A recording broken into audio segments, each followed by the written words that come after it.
Muito boa tarde, eu sou a Carmela Gruni, essa aqui é a Eva Liamani, participando da primeira edição no YouTube do projeto do Jornal Estado de Direito, Debate, Políticas Públicas e Direitos Humanos, Pensar Porto Alegre.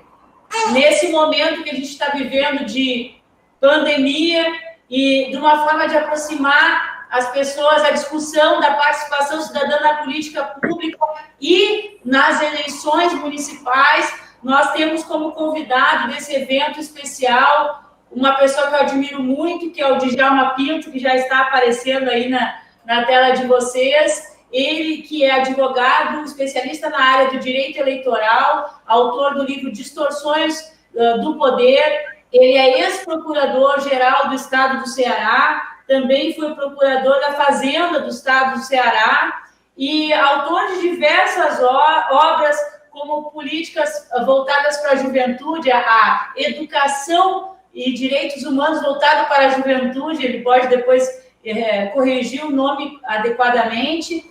E esse evento ele é muito especial porque conta com a participação cidadã, um amplo aspecto, como vai ser mencionado logo a seguir, de líderes e instituições dos movimentos sociais. Então, esse Pensar Porto Alegre é o pensar a partir do diálogo, né, dessa horizontalidade que nós precisamos para pensar uma cidade mais inclusiva, sustentável, inteligente e que respeite e promova amplamente o debate sobre os direitos humanos, que não é segmentado. Nessa curadoria está eu, Carmela Gruni, Ralph Schievelbein, que é professor sociólogo na área dos direitos humanos, e Naiton Luiz Gama, que é representante e líder do projeto Engenheiros para a Comunidade da Unicinos, estudante de engenharia elétrica e ativista de direitos humanos. Nesse primeiro bloco, então, que abre esse debate, o professor Djalma Pinto, ele vai abordar a importância da participação cidadã na política brasileira. Professor Djalma Pinto, diretamente do estado do Ceará, um grande prazer recebê-lo aqui, seja muito bem-vindo.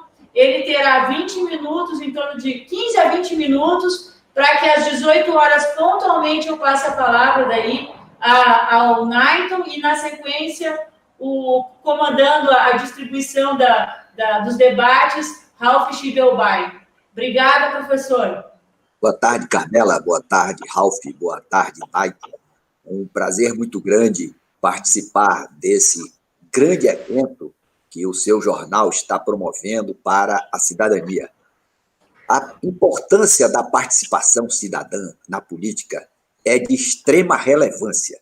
Essa ideia do cidadão ser ator no processo eleitoral ou na política para a condução da governança no Estado, surge essa ideia com a Revolução Francesa e, anteriormente, com a independência dos Estados Unidos. Antes desses grandes eventos históricos, não existia o cidadão, existiam súditos. O soberano decidia tudo sobre a condução do Estado.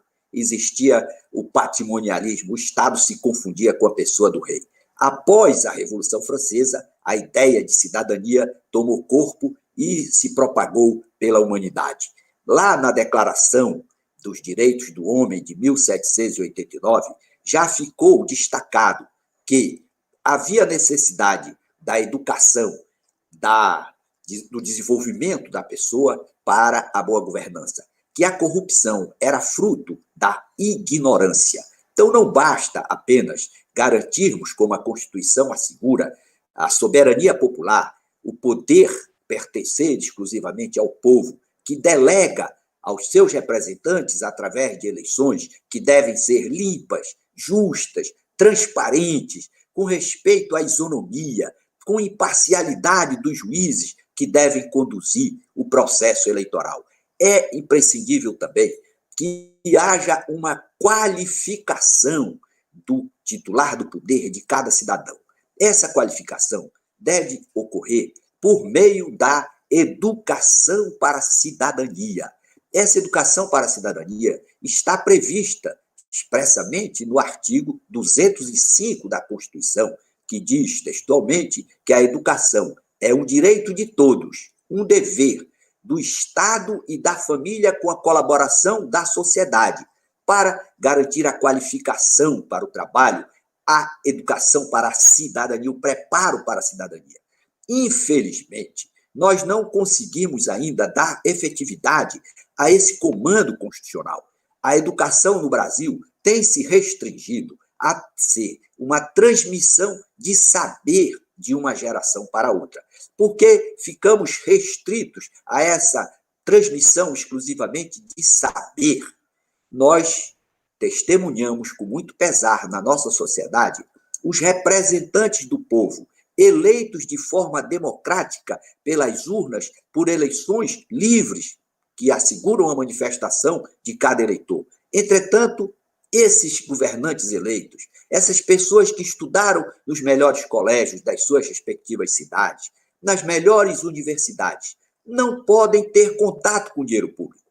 Isso explica essa crescente avalanche de corrupção testemunhada por toda a sociedade brasileira e praticamente todos os estados da federação.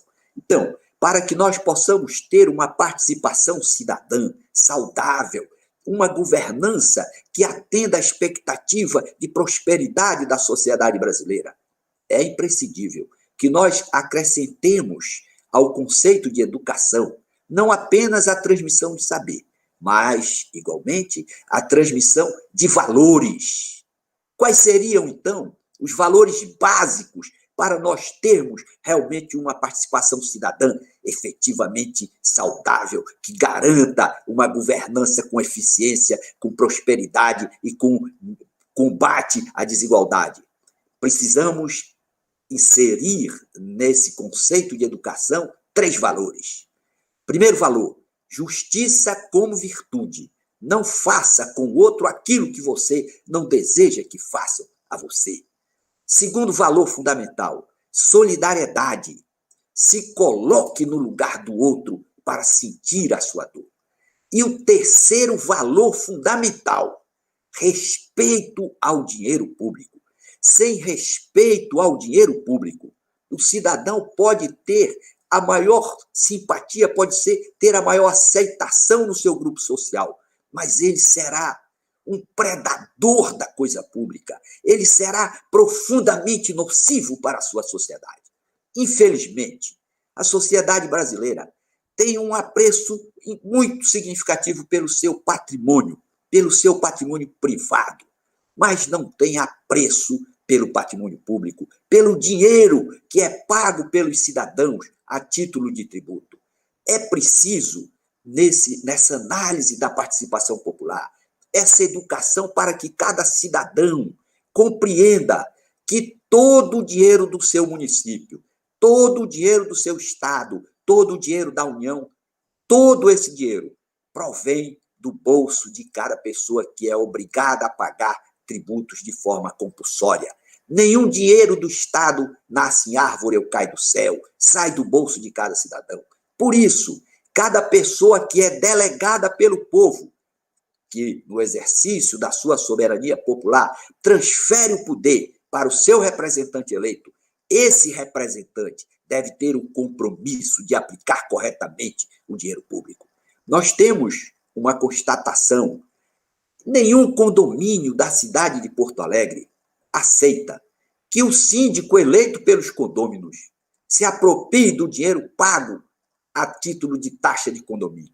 Se houver desvio por esse síndico, imediatamente os condôminos se reúnem e, em uma assembleia extraordinária, destituem este síndico do cargo para o qual ele foi eleito, até de forma unânime, pela Assembleia dos Condôminos. Entretanto, quando se trata de dinheiro público, infelizmente, a nossa cultura precisa ainda ser aprimorada para que aquele representante do povo, eleito de forma democrática pelos soberanos do poder, que são os cidadãos, se ele não aplicar corretamente o dinheiro público, se não atuar em função de políticas públicas direcionadas para a satisfação do interesse coletivo, esse cidadão é indigno de permanecer no exercício do poder delegado pelo povo. E precisamos criar uma mentalidade de sentir-se aquele que desvia dinheiro público envergonhado de comparecer a eventos sociais, de postular a indicação para cargo eletivo. Evoluímos, é certo, com a lei complementar 135, que é a lei da ficha limpa, porque antes da lei da ficha limpa, qualquer cidadão que tivesse cometido o crime mais repugnante dentro da comunidade política só poderia deixar de participar do processo eleitoral se existisse contra ele uma decisão penal transitada em julgado.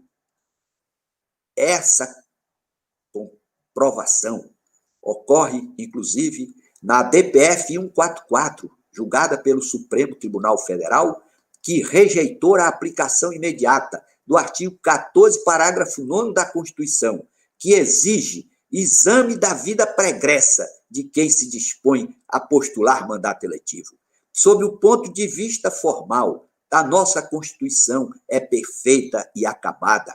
Repudia a improbidade, a falta de moralidade para o exercício do mandato, nos artigos 5º, inciso 73, artigo 15, inciso 5º, artigo 14, parágrafo 9º, artigo 37, parágrafo 4º do artigo 37, artigo 85, inciso 5º, todos estes dispositivos exigindo probidade, compromisso com a moralidade pública.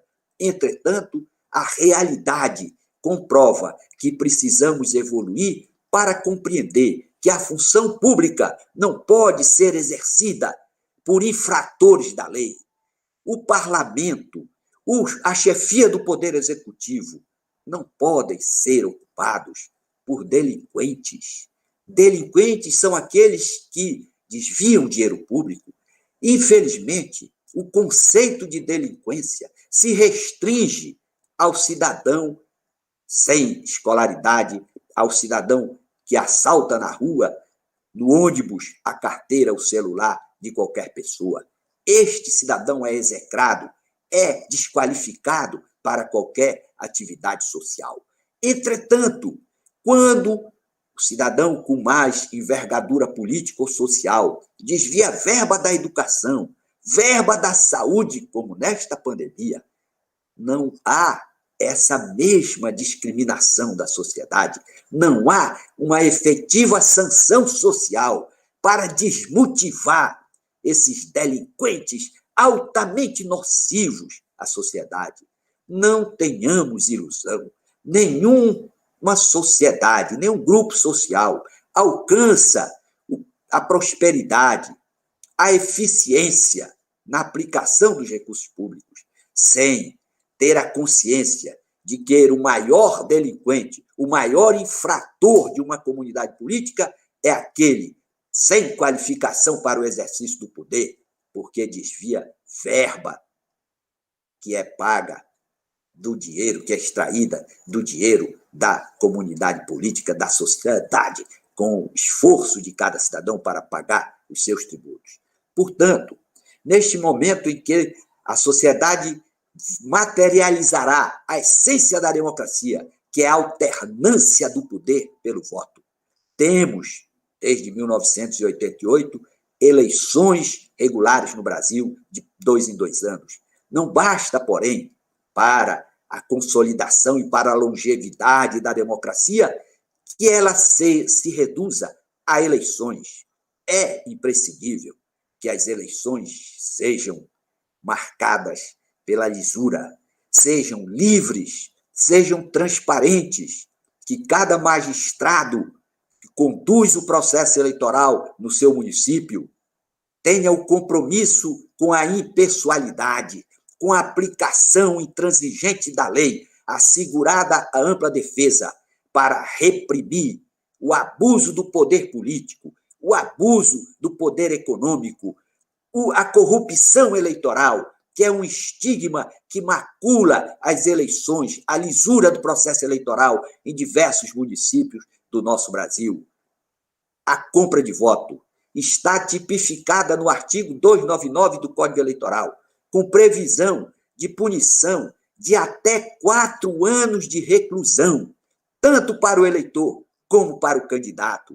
Infelizmente, apesar da veemência dessa sanção imposta pelo Código Eleitoral, é ainda uma realidade na sociedade brasileira. Basta, para a constatação triste desta realidade, observarmos que o parlamento brasileiro é integrado por cerca de 100 ou mais deputados ou senadores que estão indiciados, denunciados, inclusive até condenados pelo Supremo Tribunal Federal. A educação para a cidadania precisa ser aprimorada, porque essa educação não pode tolerar que um cidadão condenado pelo Supremo Tribunal Federal pela prática de crime contra a administração pública exerça o mandato eletivo, legisle em nome do povo, produza, participe da produção de norma de conduta durante o dia no Congresso e à noite, seja encaminhado para a penitenciária da Papuda para cumprimento de sua pena. Isso é uma aberração gritante. Nenhum país alcança a prosperidade, reduz a desigualdade sem uma reação contundente contra essas distorções que começam no processo eleitoral com o abuso do poder político, com a corrupção eleitoral que é materializada na compra de voto. Cada cidadão do Rio Grande do Sul e de todo o Brasil tenha a convicção e a consciência de que aquele candidato que se apresenta com o propósito de comprar o seu voto eleitor, esse dinheiro é dinheiro roubado dos cofres públicos. E essa conquista do mandato por esses predadores da democracia, ela vai se projetar em Brasília na atuação parlamentar deste que foi eleito pelo povo soberano na escolha dos seus representantes, não para atuar em função do interesse coletivo, mas para atuar exclusivamente em função do seu interesse pessoal, deformando a finalidade da representação política. Por isso, nesta oportunidade, eu gostaria de conclamar o povo do Rio Grande do Sul, a sociedade brasileira, para uma verdadeira revolução de mentalidade, compreendendo, em primeiro lugar, as 3 finalidades básicas do Estado: produzir as leis, dirimir os conflitos através do Poder Judiciário, formando homens com grandeza de espírito para atuarem de forma impessoal, respeitando a equidistância das partes, arguindo a suspeição nos casos em que não tiverem a isenção necessária para atuar em nome da justiça. Um poder judiciário comprometido com a sua finalidade, com credibilidade perante a sociedade, é imprescindível para a concretização do grande objetivo da República, expressamente consignado no artigo 3º, inciso 1 da Constituição: construir uma sociedade livre, justa e solidária. Essa sociedade jamais será alcançada, jamais será atingido esse grande objetivo da Constituição se continuarmos a outorgar mandato para pessoas destituídas de espírito público, destituídas de grandeza de espírito, para pensar no melhor para a sociedade em todos os momentos em que esteja a pessoa ocupando qualquer cargo público. Infelizmente, a nossa história é marcada por um patrimonialismo deletério. O que significa o patrimonialismo? Significa simplesmente a utilização do poder, não para a satisfação do interesse coletivo, não para a realização do bem comum, para a satisfação apenas do interesse pessoal daquele que ocupa o poder, seja por investidura em mandato eletivo, seja por via de concurso público, seja por nomeação em cargo de confiança. Todo aquele que ocupa uma função pública deve ter consciência do seu grande papel na sociedade, atuar sempre em função do interesse coletivo. Finalidade do Estado: produzir as leis, dirimir os conflitos e realizar o bem comum. Quem não estiver se sentindo credenciado para o cumprimento dessa missão não devia sequer participar do processo eleitoral, porque é exatamente no processo eleitoral que se demonstra, através das propostas, através da análise de cada candidato por cada eleitor. Por isso, esse debate iniciado pelo seu jornal, Carmela, é de grande importância, tem uma contribuição muito significativa nesse momento de pandemia, em que a igualdade foi marcada e ficou muito bem cristalizada na mente de cada pessoa, porque ricos e pobres foram alcançados por essa epidemia que mostrou que, por mais dinheiro, por mais poder que o cidadão possa alcançar, ele, muitas vezes, não é capaz de comprar o ar, uma partícula de ar necessária para a sua respiração. Portanto, eu já me encaminhando para o fim dessa minha participação, nessa tarde, para mim, inesquecível, em que tive a oportunidade de expressar algumas ideias para esse povo vibrante do Rio Grande do Sul. Eu quero deixar essa certeza de que podemos ser uma nação menos igualitária, uma nação que consiga combater a violência, porque a violência que estigmatiza todas as cidades do Brasil, ela é decorrência, ela decorre da falta de atenção para com as nossas crianças. O segredo do primeiro combate para a violência ser revertida nessa magnitude que atormenta a todos está o primeiro combate na garantia de escola, do ensino fundamental para as crianças mais pobres, com a mesma qualidade daquela escola que é oferecida aos filhos dos homens mais ricos da nossa República. Sem escola de qualidade para todos, a igualdade, o princípio da igualdade assegurado na Constituição não passará de ser uma utopia. Não, nenhuma nação conseguiu sedimentar a igualdade, conseguiu reduzir as desigualdades sem garantir escola de qualidade para todos.